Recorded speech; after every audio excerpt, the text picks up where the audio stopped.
Well, good evening, ladies and gentlemen. I'm your host, Dave Cokerhook. Welcome to Reference Point. This is the second segment of our discussion with Dr. Paris Kidd regarding what we refer to as orthomolecular medicine, the chemicals in the body, how we utilize them, how the body manages them, and the various things that it can do to promote optimum health and life and really enjoyment of life. One of the things that we ended the show last time, one of the things we were talking about was brain function. And Dr. Kidd was telling us how he had back in the mid-90s, I think he said, recognition that there were some things going on for him personally, and that he had the knowledge and training to start researching into these areas of cognitive function to find out what could be done to help with that process, and it affects so many different things. So Dr. Kidd, welcome back to Reference Point. Thank you for coming on and being on here for this second show. Thank you, Dave. It's good to be back again. Well, let's pick up where we left off. You were telling us at the end of the last show that you had gotten to a point of realizing that there were some things that you were going to be able to do, and that there were certain substances that you could bring into the body that would help with some of the,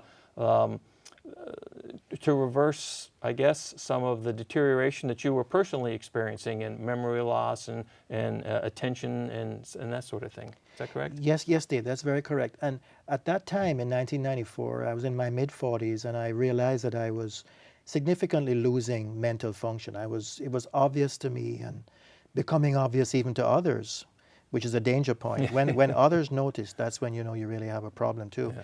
But I knew I had the training and the resources to do something about it.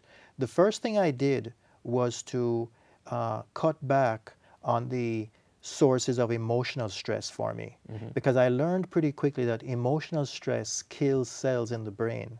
Kills cells in the brain. Yes, emotional stress kills nerve cells and knocks out brain circuits. Wow. Particularly in the memory center, what we call the hippocampus. You don't have to remember that. You won't be tested on it. Oh, good. But emotional stress kills brain cells. And there have been human studies done following people under high stress for 5 years, looking at the volume of the memory center of the hippocampus and finding that people who are under high stress actually lose hippocampal volume. Wow. And these days we know that loss of hippocampal volume is a risk factor for Alzheimer's and other dementia. So as you progressively lose volume in that memory center, that little memory center that's kind of in the middle, right in the middle of the brain, it can get to a point where a person falls below the threshold, and then they progress into outright clinical diagnosable dementia. So the volume of that hippocampal memory center can be maintained using mental exercise, physical exercise, which seems to be important to get blood going through the brain more, which brings more oxygen, brings more blood sugar, flushes out toxins and waste products. The brain at rest uses about 20% of all the oxygen we take in and about 20% of all the blood sugar. Really? I had no idea. As you and I are doing this show, we're both concentrating, we're both pretty intensely interacting with each other. We're going up to 50 to 60% of all the oxygen and blood sugar that we're processing in the entire body.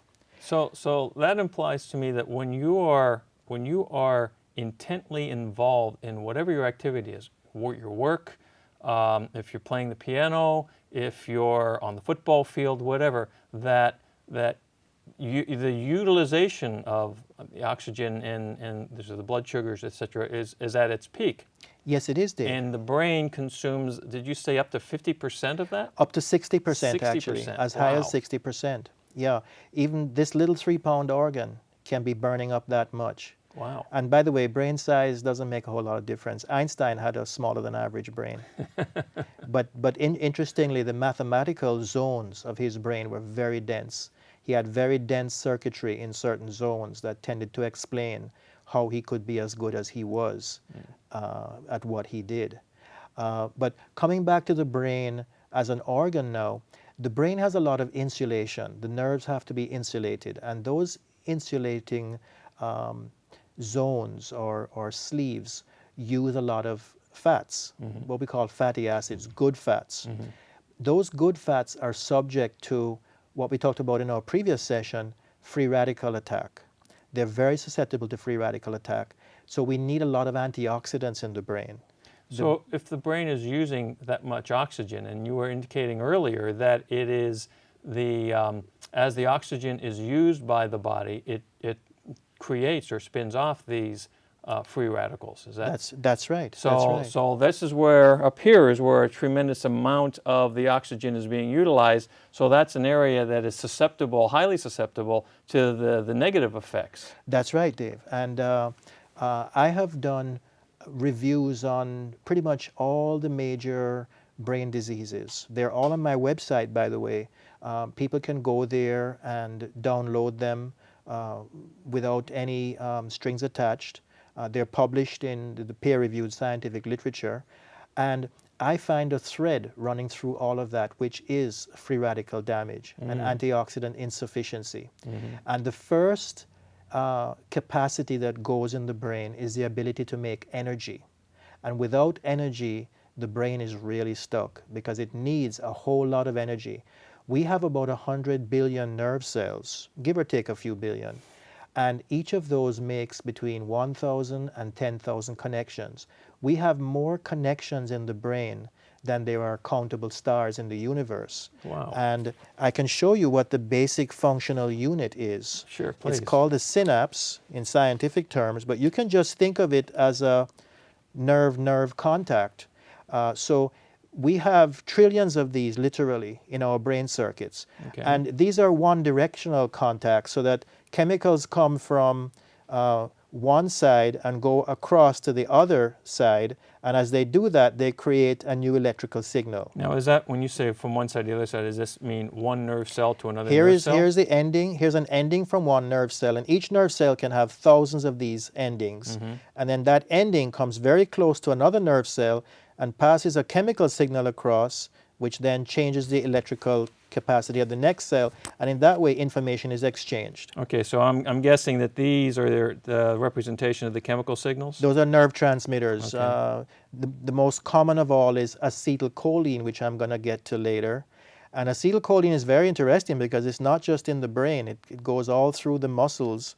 The nerves that drive the muscles use acetylcholine. The nerves that drive the heart, the intestine, the kidneys, all the other organs, all use acetylcholine. Acetylcholine is a big deal nerve transmitter, and we do have a nutrient that will help to manage acetylcholine. But I'm getting ahead of myself a little bit, Dave. This synapse is only used as required. And what I mean by that is if the signaling stops coming through the synapse, it tends to atrophy, it tends to fade away. So we have a situation in the brain where there are all of these synapses present, but there's a constant competition going on for activity. So the synapses that are most driven by information coming in actually do well, they get larger, they make baby synapses, and then they make more synapses. The ones that are not used as much or aren't used at all just dry up. They get recycled to make the fresh synapses that are really needed. So what's happening? Even as you and I are talking to each other, we are each changing the structure of the other's brain. Wow. The information that you're getting from me and I'm getting from you is being internalized and moment to moment is beginning to make new synapses to, as you might put it, to institutionalize that memory or that experience in our circuitry. And studies with monkeys, which are very close to us physiologically, and with mice indicate the same number, a turnover of about 7% of all the synapses in the cortex every week. Every week? Yeah, so Wow. in our cortical area, which is our main processing area, sort of, the different highways and networks of the circuits and so on, there's about a 7% formation of new synapses per week. That means that over the course of a year, if you're leading a very active lifestyle, you have the possibility to turn over your cortex about 3.5 times. Wow. And there's other studies that indicate that when a part of the brain is damaged, that doesn't necessarily mean that the person will not be able to use those functions anymore. If they're properly retrained, let's say after a stroke, if they're properly retrained, the adjacent areas, the undamaged areas right next door, can take over. They can then pick up those sensory inputs and make new circuitry So they're and adaptable fill in in. that regard. So it used to be, according to the old model, you've seen those brain maps where there were zones that did this. Well, there's kind of zones, and yet the zones are very loosely defined. So that by proper training or retraining, it's possible to have zones move over and expand and occupy more space than they would occupy in somebody. So that's how Einstein's reasoning and mathematical zones could be so large, because they were crowding out other Some of the others. zones that were less well used. Got it. So, So- now, how does the orthomolecular compounds that we were talking about in the first segment, how does that directly impact the type of thing we're discussing now? Well, the orthomolecular substances are the substances, the molecules of life, and these are needed just as much in the brain, if not more, than as they are in the other organs. So as the brain is going at this incredible pace, generating thousands of stimuli per second, literally, and going through all this activity and continually remolding, rebuilding itself, renewing itself, it needs a lot of nutrients. It needs the types of orthomolecules that we take for granted, like the humble B vitamins that people can purchase for very low cost, but which are absolutely important for pathways in the brain. The antioxidant vitamins, such as vitamin C and vitamin E, and to a certain extent vitamin K, certain minerals, zinc, magnesium, manganese, iron, copper, all of these are used routinely by the brain and are absolutely required to get optimal function. And so the brain is also so active that it's producing so much free radical activity that we've got to have these orthomolecules that protect us. There's also a whole cellular industry in the brain built around growth factors. Used to be thought in the old days that the brain could not change itself, that once the brain was damaged, that was it, you couldn't do anything. That's not true at all. Just the opposite has been found. It's been found that the brain is highly adaptable, what we call plastic, that the brain has considerable plasticity, that the brain makes new cells called stem cells. You've heard a lot about stem cells. Finally, the work in California is starting, taxpayer money, going to be supporting a lot of this work. The brain makes stem cells, and interestingly, those stem cells die unless there's substantial mental and physical activity, in which case they survive and they settle in and they become functioning nerve cells. So being a couch potato and watching TV constantly is not necessarily the optimum way to enhance brain function, but also to live a long and fruitful life. You really... That's right. That's right, Dave. And there's a book called The Brain That Changes Itself by a physician named Norman Doidge, D-O-I-D-G-E, from Viking Press. He goes into all of this. Beautifully written book. Anybody can understand it. And he makes the point that we literally can become what we want to become. And if, for example, we're having problems with our coordination, we go and do something like dancing, learn a new dance, or learn to dance at all if you didn't dance before, or do some other physical activity that's going to demand that you coordinate, and you train yourself. You can literally train yourself to be better physically coordinated. If you want to get better at reasoning or at intellect, learn a new language. Because learning a new language challenges parts of the brain that are not normally used during the course of everyday life. I'm glad you said that, because my wife and I just started taking Italian classes, so I guess I'm doing the right thing there. There you go. There you go. And when I'm really getting into trouble, I'll do German. There you go. All right. Yeah, I had a chance to do German at Berkeley, but it was in the middle of the riots, and my German teacher just stopped coming to class. So well, as you said, you were one of those Berkeley radicals, right? That's right. I got dragged into all of that. But so we find that the brain is incredibly adaptable, incredibly plastic, but it must have nutrients. And these two nutrients on which I've written books, PS, or phosphatidyl serine. Yeah, let's start getting, we're a little over halfway through the segment, so let's start talking about some of these key components here that can help address the questions that I'm sure people are having. Yeah, phosphatidylserine, or PS for short, goes into making those synapses, making those functional units. So now, is this a substance that the body creates on its own? Yes, this is Okay. an orthomolecule. Okay. The body can make it, but interestingly, the brain under stress creates a big draw on PS. Kind of like all the organs need vitamin C, because PS goes into so many different pathways, including energy pathways, that it seems that when we're under stress, we need more than we can get in our diet. People can get PS from egg yolks. And by the way, I've checked it out. Eggs are a good food. People should not be fooled into thinking that eggs are going to raise their cholesterol substantially.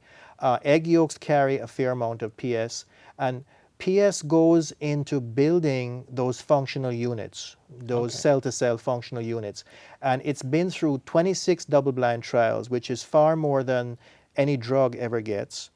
And it's been well proven for memory, for mood, and for managing stress and anxiety. And is this a supplement that people can take? You can actually acquire a PS supplement Yes. from like a health food store or whatever? Yes, I helped to bring it to the United States in 1994, right at the time when I needed it. There you go. And Good. started taking it myself. And we've even done studies on children. It's very, very safe.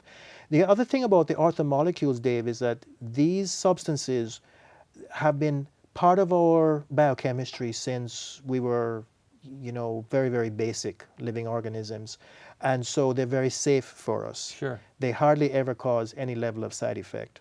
And so PS can be taken at just about any level, and the more you take, the better. The more you take, the And better. it supports growth factor action, including growth factors that work to support the acetylcholine connections. Which you were talking about earlier. And it sounds like things like substances like PS can go a long way toward helping for us, helping individuals to prevent some of the dementia type challenges that can happen. Sometimes people think it's just with aging, but it sounds like it's lifestyle, it's nutrition, et cetera, that have a great impact on that too. So, by the way, I want to remind people that they can go up to your website and learn more about these topics, going up to www.dockidd.com, DOCKIDD. And because this is incredible and fascinating stuff. Now let's talk a little bit about the acetylcholine now, because we're getting down to about 8 minutes left in the show. Well, let's go to GPC. Now, GPC, as with PS, is an orthomolecule. GPC is a backup for PS. GPC also helps to make those connections, but GPC gets to very high levels in the water phase of the cell. And I'm sorry, in the what? in the water phase. We have a watery matrix inside our cells, and GPC gets to very high levels there. And GPC supplies a nutrient called choline. That's a vitamin-like nutrient. It's been proven to have a deficiency state, so you can be so starved of choline that you get into all kinds of awful symptoms. So GPC supplies choline, and that choline can go into acetylcholine. So GPC helps to build acetylcholine status through the body, all around the body. And that also has been put through trials for memory. It's been very useful for children as well as PS. And it's really good for damaged brains. I found a number of studies out of Italy on more than 3,000 people who have had strokes and been given GPC and have had very substantial improvement on GPC. Dr. Kidd, let me ask you, one of the things that we hear about a lot is the increased incidence of things like Alzheimer's and other diseases of the brain, I guess, as people are aging. Does the studies that you've done, is there a way to I don't know if you can reverse any of that? Is there a way to at least prevent it from getting worse? Will the substances that we're talking about actively assist people who are showing signs of these diseases to be able to be less impacted by them? Well, Dave, the answer is no and yes.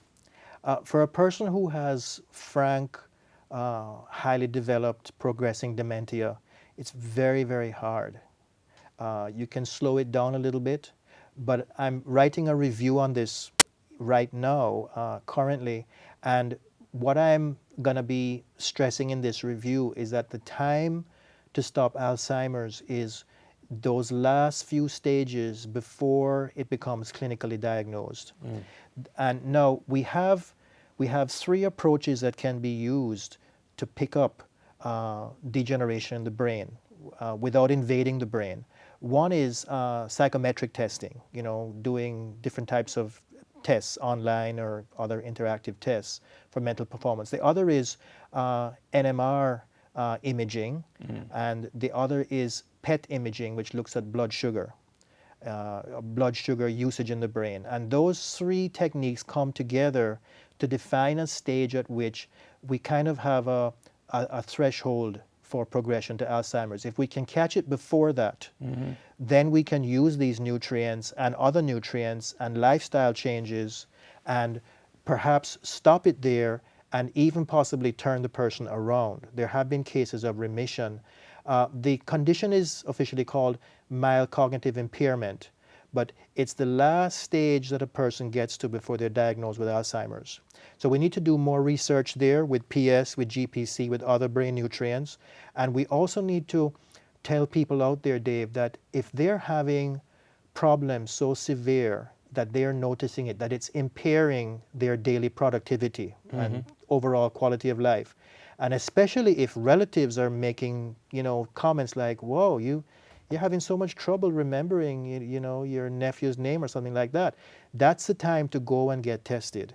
That's the time at which intervention can be done. So for example, with PS, we have one trial where intervention was done, and it actually regained about 12 years worth of memory function. So there are leading indicators, things that you can experience and see that are occurring in your life that you may go, wow, this isn't quite right. Or you might notice it in someone, a friend or relative or whatever.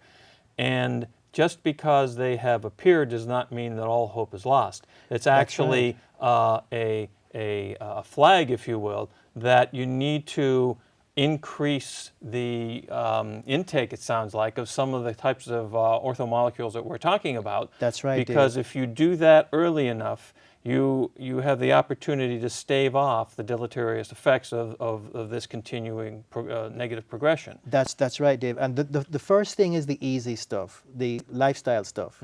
It really is easy because it really is 100% under that person's control. Right.